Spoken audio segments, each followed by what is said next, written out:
साध संगत जी प्यार नाल कहना धन निरंकार। साध संगत जदों बरसात होंदी है तो महात्मा कहते ने कि जिन्हां दे बर्तन खाली होंदे ने और सीधे होंदे ने वो भर जाते ने, और साध संगत जे बर्तन पुट्ठे पे ने पहले ही कुछ भरिया पिया या छेद है उन्होंने बर्तनों में, फिर वो खाली रह जाते। इसी तरह असी सारे जो नज़ारा देखिया समागम का, इतना भव्य नज़ारा, इतना अलौकिक नज़ारा, और देखते आ रहे हैं कई बरसां तो, और ज़रूरी नहीं कि दिल्ली विखे ही जिथे जिथे सतगुरु बैठता है, जिथे जिथे आप संत भगत बैठते हो, ऐसे नज़ारे निरंतर देखने को मिलते हैं।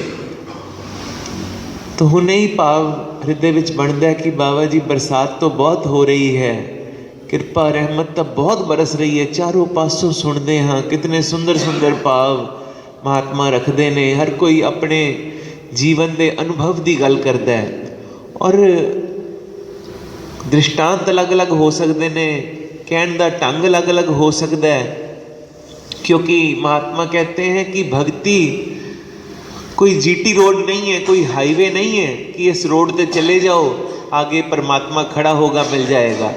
कहते भगती का मार्ग तो पगडंडियाँ होंदियां ने, बड़े छोटे छोटे रास्ते ने, और वो भी बनते तब हैं जैसे जैसे भक्त चलता है। जिमें जिमें चलते जाता है भगत, उवें उवें रस्ता बनता जाता है। तो असी सब ने साध संगत भावना नूं इत्थे पकड़ना होंदा है कि किस भाव नाल सानू की गल समझाई जा रही है, किस दे नाल जोड़िया जा रहा है, क्योंकि गुरु केवल और केवल मेरे भाव देखता है। सुख तो गुरु सबनों दे रहे हैं, देंदा आ रहे हैं। साध संगत जो कुछ मिला है इसी का तो मिला है, हम क्या लेके पैदा हुए थे, की सिगा साडे कोल। किसी ने बर्फ़ नूं पुछया, और महात्मा मैसेज भेजते हैं ना कि तू इतनी ठंडी क्यों रहनी है हर वेले, तो साध संगत अगों बर्फ़ कहती है कि मुझे पता है मैं कल भी पानी थी और कल भी पानी ही हो जाऊंगी। तो साध संगत तो कहती मेरा अतीत भी पानी सी, मेरा भविष्य भी पानी होगा, तो किस बात की चिंता लगाऊं, क्यों मैं अपनी शीतलता नूं त्याग देवां। तो कहते इसी तरह इंसान नूं भी याद रखना चाहिए कि मैं कल भी खाली ही आया था, और इस जग का सामान है झूठा, भावें जितना मर्जी जुड़ जावां, भावें जितना मर्जी मेरा मन, क्योंकि अधिकतर संसार नूं जिहड़ा असीं देखते हैं ना, या तो जो मिलिया हुंदा है उहदी रटन चल रही है, उन्होंने बार बार याद किया जाई जा रहा है। साध संगत कहते कोई भैन सीगी, उन्होंने उहदे पति ने एक सोने की नथ लिया दी। तो साध संगत वो सुबह किसी पिंड विच रहन वाली, तो साध संगत सुबह जदों कुएं चों पानी भर रही है ना, तो अपनी किसी सहेली नूं दिखा रही है, बड़े चाव नाल दिखा रही है, देख मेरे पति ने मैनू सोने की नथ दी है, विच हीरा जड़िया है, कितनी सुंदर है, कितनी प्यारी है, उहदा बार बार गुणगान करी जा रही ने दोवें जणियां। तो साध संगत कोलों कोई आप जैसा जागृत व्यक्तित्व वाला संत गुजर रहा सीगा, उस संत ने उन्हों का वार्तालाप सुन लिया, और साध संगत लिख दिता कि नथनी दी थी यार ने, सिमरन बारंबार नक दिया करतार ने, उसको दिया बिसार। कि साध संगत जिन्हें नक दिता सीगा उन्होंने तो कभी याद नहीं किया। एक छोटी सी नथनी दी, उहदा कितना सिमरन कर रहा बंदा, कोई थोड़ा जिहा भी मिल रहा है, या साध संगत जो नहीं मिल रहा बस उधर ही मन लगे पे ने साध संगत। और जो सदा से मिला ही हुआ है, जड़ा साध संगत, हे अर्जुन समस्त संसार मुझ में है और मैं समस्त संसार में हूँ, जड़ा सदैव कालीन रहने वाली परम सत्ता है, उहदे नाल जुड़ना बड़ा कठिन हो जाता है। साध संगत इस जग का सामान है झूठा, इहदे नाल बस झूठ नाल बंदा जुड़िया रह जाता है, झूठ नाल जुड़ के ये सारा जीवन जो इतना कीमती मिलिया हुंदा है यह व्यर्थ चला जाता है। और साध संगत इस करके बाबा जी ऐसे ऐसे सम्मेलन, ऐसे ऐसे समागम करते हैं ताकि थोड़ा जिहा साध संगत वो जो बरसात हो रही है सानू सब नूं उहदे विच भिजण दा मौका मिले। थोड़ा सा साध संगत इसी करके कहा जाता है कि खाली हो के जदों महात्मा असी सारे जाना होंदा ना समागम ते, तो मंजीत जी गीत पढ़ते हैं कि लाइनां 'च बैठना, उत्थे समान ना फालतू का इकट्ठा करना, बाज़ारां विच ना घूमना, सोने चांदी बहुते ना इधर उधर लैके जाना, तो साध संगत दूसरे नूं पहल देना। तो दास सोच रहा सीगा कि कोई समागम संबंधी बिनतियां थोड़ी हैं, ये साडे जीवन संबंधी बिनतियां ने कि जीवन भी इदां ही जीना हुंदा है। उस समागम 4 दिन दा, जिंदगी भी तो 4 ही दिनां दी है ना, ये भी इदां ही जीनी है, दूसरे नूं पहल दे के, व्यर्थ दे बहुते भार इकट्ठे ना करके, व्यर्थ दा बहुता जगत दा समान ना ढो के। साध संगत जितना जितना ढोई जा रहा बंदा, उतना उतना बोझ वधदा जा रहा है, उतना उतना इनसिक्योरिटीज़ वधदियां जा रही ने। इस करके साध संगत इस ब्रह्म नाल जुड़न दा समा है, बड़ा कीमती साध संगत है जीवन मिले है। भगती तो उत्तम होर कुछ भी नहीं है, बाकी सब गुजराना ने, निरंकार ने पहले तो। तुलसीदास जी लिखते हैं ना रामायण विच, जब दांत नहीं तब दूध दी हो, अब दांत दिए क्या अन्न ना दे है, कि ये विश्वास ये दृढ़ता भगत दी हमेशा बनी रहे कि जब मेरे दांत भी नहीं थे तब मेरे दूध का इंतज़ाम हुआ था, अब इसने मुझे दांत दिए हैं, क्या भोजन नहीं देगा, क्या कपड़ा नहीं देगा, सब कुछ देंदा है। साध संगत निरंकार सबनों देंदा है, क्योंकि ईसा मसीह भी बाइबल च लिखते हैं ना कि साध संगत तो जिक्र आता ना कि कोई ऐसा बाप थोड़ी होंदा दुनिया ते कि बच्चा मछली मंगे और बाप सांप दे देवे उन्होंने। साध संगत जो बच्चे लिए सुखदाई है, जो उन्होंने चाहिए वो पिता पहले तो अरेंजमेंट करके रखता है। इसी तरह साध संगत किसी शायर ने भी लिखा कि ज़माना जब भी मुझे मुश्किलों में डाल देता है, मेरा खुदा हज़ारों रास्ते निकाल देता है। कि भगत नूं यकीन होता है कि मेरे लिए पहले तो रास्ता कोई बनया होया है, मेरे तो पहले ही इस मुश्किल का हल होया, मैनू ये मुश्किल नज़र आ रही है लेकिन ये मुश्किल है नहीं, मेरे निरंकार ने, मेरे सतगुरु ने पहले तो ही मेरा अरेंजमेंट किया होया है। ये विश्वास साध संगत, ये दृढ़ता, इसी करके साध संगत बार बार महात्मा पूज्य हरीश जी ने भी गल शुरू की, यही गल कही कि ये भावना का मार्ग है। बस असी भाव नाल इत्थे जींदे जाइए। कोई भैन सीगी शहनशाह जी के समय ते कहंदे ओ माता बाबा जी के दर्शनां लई जाना सीगा अपने पिंड तो पिंड दे कुछ होर महापुरुष इकट्ठे हो गए। वो कहन लगे कि माता जी, किसी ने 50 पैसे, किसी ने 1 रुपया, किसी ने 2 रुपए अपनी यथाशक्ति अनुसार उस माता जी ने उन्होंने दिते। कहन लगे कि माता जी साड़ी भी नमस्कार कर देना उत्थे जाके शहनशाह जी के चरणों च। तो साध संगत कहते हो माता जी जदों पहुँच गए उत्थे तो नमस्कार कर रहे ने, बाबा जी नूं कह रहे ने, शहनशाह जी नूं कह रहे हैं कि शहनशाह जी ये फलाने ने आशीर्वाद भेजी है, ये फलाने ने आशीर्वाद भेजी है। तो साध संगत गुरु तो आशीर्वाद मंगनी होंदी है, लेकिन वो कह रहे हैं कि भेजी है।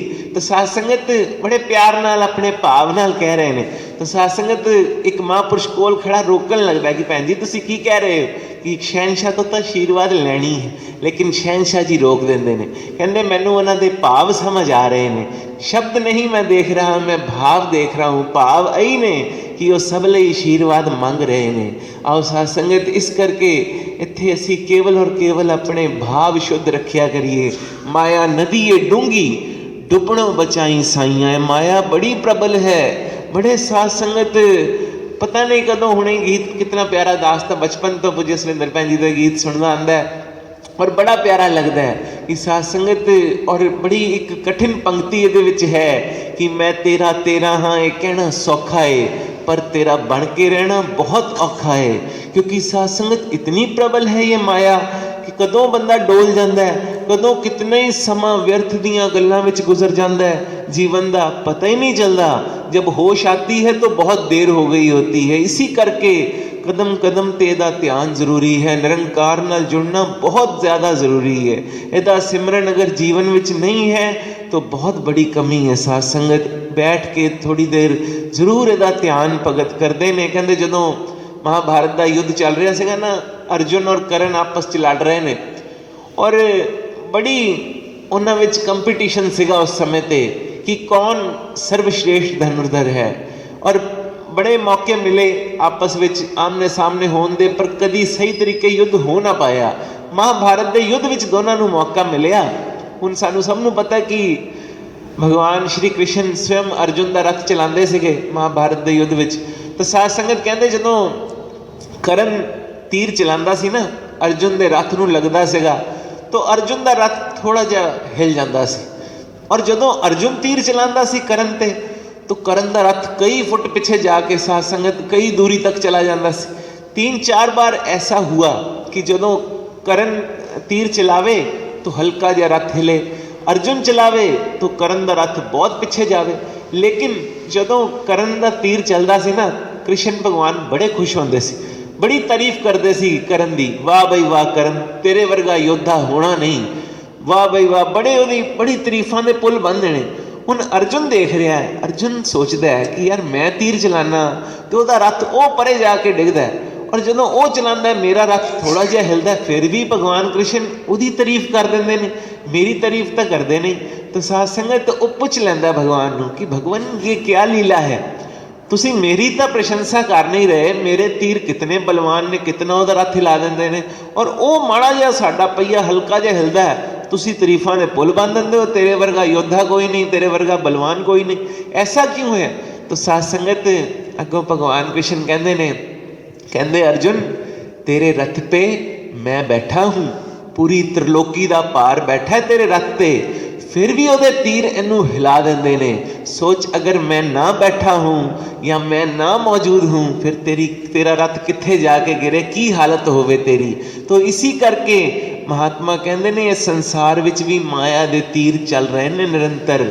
जिस हृदय विच निरंकार दा वास है, जिथे त्रिलोकीनाथ बैठा है, वो तो इस माया के प्रभाव तो बचे रहते ने। साध संगत जिथे ना बैठा होवे फिर की हालत होए। इसी करके साध संगत महात्मा कहते ने जिस दे मन विच हर हर वसिया। साध संगत पूज्य भाईया जी ने उत्थे समागम ते साध संगत आशीर्वाद महात्मा दे रहे सी, कहने लगे कि 2 बारी हर हर किया जाता है कि गुरु और निरंकार दोनों ਲਈ इस्तेमाल किया जाता है। तो इन्हों वसा के रखो, है तो एक ही लेकिन साकार और निराकार का भेद है। साध संगत इन्हों वसा के रखो अपने हृदय विच, जिस दे मन विच हर हर वसिया, हर रंग विच एक रंग रहे। हुणे ही समझाया जा रहा है ना कि रंग बदलणगे दुनिया दे, ना सदा सुख रहता है ना सदा दुख रहता है। ये थोड़ी देर दे साध संगत क्षण भंगुर जीवन की लीलावां ने, खेड ने, तमाशे ने। साध संगत कदी सर्दी आ जाती है, कदी गर्मी आ जाती, कदी बरसात आ जाती है, ना धुप रहनी ना छां बंदिया, ना प्यो रहना ना माँ बंदिया। हर शह ने एक दिन मिट जाना, बस रहना रब दा ना बंदिया। जो सदैव रहन वाला है, जिस दे मन विच हर हर वसिया, हर रंग विच एक रंग रहे, हरदम संग हरि दे रहिंदा, रब भी ਉਹਦੇ संग रहे। तो साध संगत असी सब चाहते हैं कि बाबा जी का साकार स्वरूप सतगुरु साडे नाल रहे, हमेशा असी दर्शन करते रहिए, वो मोहिनी सूरत साडी अखां दे सामने रहे। तो यही ढंग है, बस हृदय विच साध संगत इहदा ध्यान, इहदा सिमरन, यह साडे जीवन का आधार होए। साध संगत सबर शांति ते समदृष्टि ये संत जना का गहना है। अगर जीवन में सबर नहीं है, अगर जीवन में दौड़ लगी है, अगर जीवन में साध संगत कंपटीशन बाजी चल रही है, तो साध संगत फिर भक्ति नहीं हो रही, फिर कुछ और ही है, फिर वो एकत्व नहीं है, फिर वो जोड़ा बाबा जी का सपना है वर्ल्ड विदाउट वॉल्स का, कि दीवारां साध संगत असीं तां आप दीवारां खड़ियां कीतियां होईयां ने कि साध संगत वो वड्डा है, वो छोटा है, वो नीवा है, उच्चा है, वो अमीर है, गरीब है, ये दीवारें तो मैंने खुद ही बना ली हैं, फिर कितों एकत्व आ जाएगा। तो साध संगत अज समय है सब कन्नां नूं ढा के साध संगत केवल और केवल एक है प्यार का महल होवे, जिथे विच साध संगत जिथे जिहदे विच भगत रहिंदा है, जिहदे विच साध संगत हृदय विच निरंकार वसा के जीवन की यात्रा व्यतीत करता है। ऐसे एक जीवन के भाव होर बड़ा सुंदर। एक उत्थे सानू असीं देखते हैं समागम ते लगातार पिछले 3 सालों तो बाहरों डॉक्टरों की टीम आती है और उत्थे बड़ी सेवा करते हैं, बड़े संतां भगतां दा उत्थे तन करके इलाज किया जाता है। तो साध संगत एक असीं सब ने सुनिया, एक डॉक्टर साहब को उत्थे बोलने का मौका मिलिया। तो साध संगत बड़ी सुंदर उन्होंने गल कही, चाहे हजूर नूं हसाया भी, लेकिन बड़ी गहरी गल सी। वो कहने लगे कि जब मेरी शादी हुई ना, तो मेरे पिताजी ने कहा था कि पत्नी के साथ सुखी रहने की 3 बातें बता देता हूँ, ये बातें याद रखना तब सुखी रहोगे। इंग्लिश भाषा जो उन्होंने किया।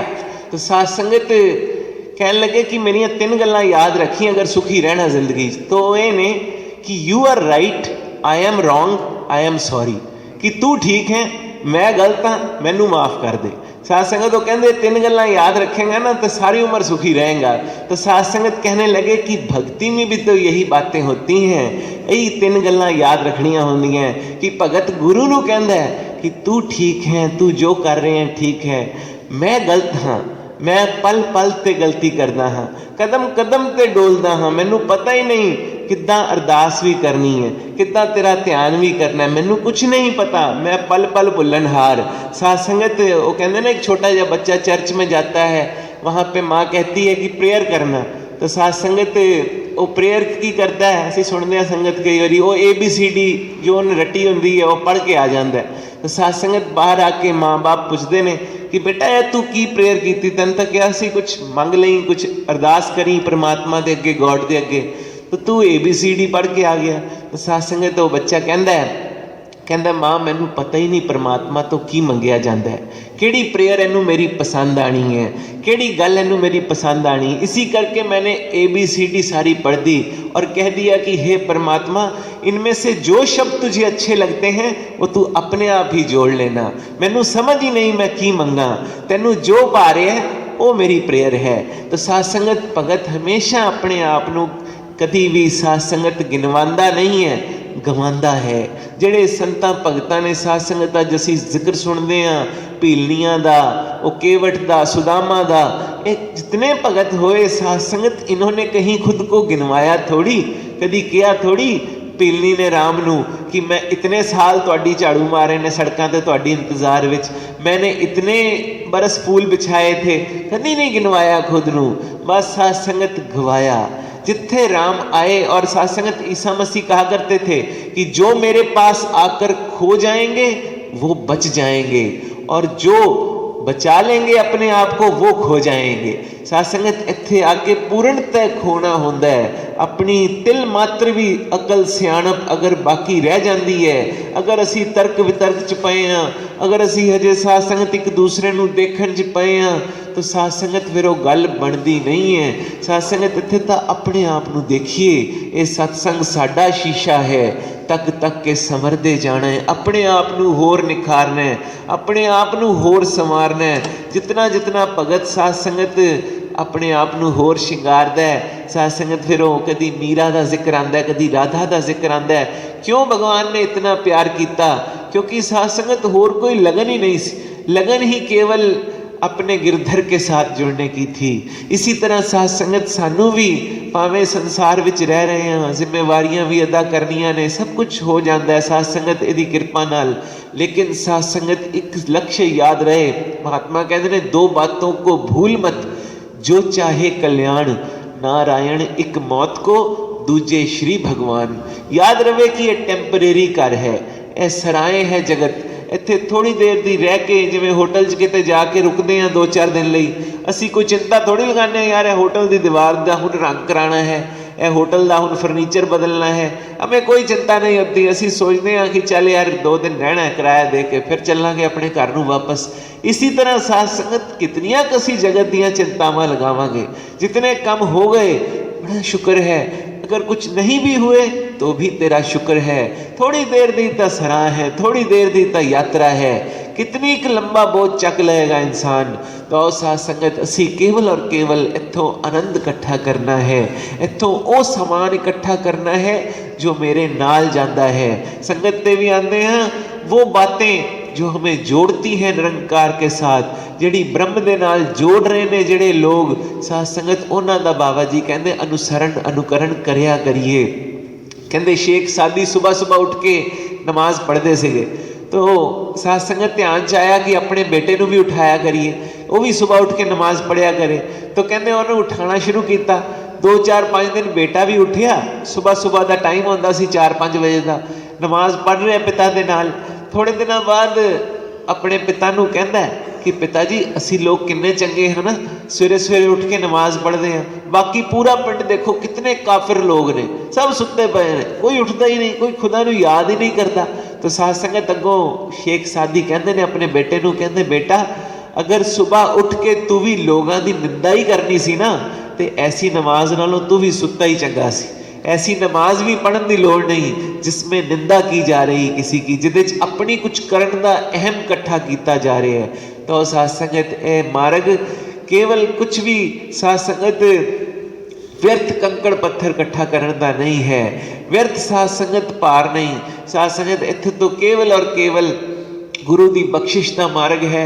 हर वेले दी कृपा मंगिया करिए, हर वेले इहदा ध्यान सिमरन मंगिया करिए, क्योंकि साध संगत यही चीज़ां ने जो जगत विच बाबा जी ने सानू जगाया है कि जाग के जियो। बड़ा माया के अंधेरिया विच जी लिया है, बड़ा साध संगत पता नहीं कदों दियां सृष्टियां बड़ियां ने, कितनियां लंबियां लंबियां यात्रावां करके कितने कितने जन्म, कई जन्म भयो कीट पतंगा, कितना कुछ असी पढ़ते सुनते हाँ, की कुछ होंदे आए हाँ। हुण समय मिलिया है साध संगत, इहदा ज्ञान भी मिलिया है, ये ब्रह्म मिलिया है, इनू साध संगत जाने है गुरु की कृपा द्वारा। हुण इनू जितना जितना भगत इहदा ध्यान करता है, उतना उतना ये जीवन विच उतरता जाता है, उतना उतना इहदे वर्गा होंदा जाता है। जदों कुछ बरस किसी नाल इकट्ठे रहो ना, एक मनोविग्यानिक नू दास सुन रहा सीगा, वो कहन लगा कि कुछ बरस पति पत्नी इकट्ठे रहन ना, तो थोड़े सालों बाद उन्हां दी आदतां, उन्हां दी शक्लां भी मिलनियां शुरू हो जांदियां ने, क्योंकि रहन सहन एक जैसा हो जाता है, खान पान एक जैसा हो जाता है। तो साध संगत दास सोचने लगा कि मैं भी तो इस ब्रह्म के साथ रहता हूँ, मैं कदों इहदे वर्गा एक में कहदे वर्गा हो जावांगा। आओ साध संगत, यही एक प्रयास होना चाहिए है कि शाम शाम कहते कहते राधा शाम हो गई, अब पूछती है गोपियों से मेरी राधा कहाँ खो गई। हुण वो कहंदी हुण राधा कित्थे गई, हुण राधा तो नज़र ही नहीं आ रही, अब केवल शाम ही तो नज़र आता है, हुण केवल तू ही तो नज़र आना है। चार चुफेरे तू ही दिसदा है, शहनशावां दी अवस्था होंदी है। इसी करके बाबा अवतार सिंह जी लिखते हैं कि चार चुफेरे तू ही दिसदा है, दूजी वस्त नज़र नहीं आती। साध संगत इतनी उच्ची अवस्था है संतां भगतां दी, साडी यह अवस्था दास दी भी बना देना। ऐसे अमेर भरिया सिर ते हाथ रखना, क्योंकि साध संगत यही मंगना होंदा है आप जी कोलों कि भगती दिओ, सोहना ध्यान दिओ, इस निरंकार दे नाल जुड़ के जो बाबा जी अज बड़ा उच्चा साध संगत अवस्था साड़ी चाह रहे हैं, उत्थे जाके जदों संतां भगतां नूं सुनन दा मौका मिलता है तो शर्म नाल सिर झुक जाता है, अपने आप नूं जदों देखीदा है। और लेकिन शुक्र भी करीदा कि दातार कोई औकात नहीं सी, कोई करम नहीं सीगा कि इन्ना उच्चा संतां दे विच बैठण दा मौका मिल जाता, लेकिन तू कृपा कीती है, तू बिठाया है, हुण तू ही संभाली रखी, तू ही चलाई रखी, तू ही जोड़ी रखी। दास ने मम्मी जी अक्सर वो गीत बोलते होंदे कि जे चरना नाल लाया ही ते अपना प्यार भी दे दे, रिजावां किस तरह तैनू इन्नी मैनू सार भी दे दे। ये कृपा कर दे कि जिस तरह हुण तू चाह रहे हैं उस तरह ही साडा जीवन बन जाए। प्यार नाल कहना चाहिए।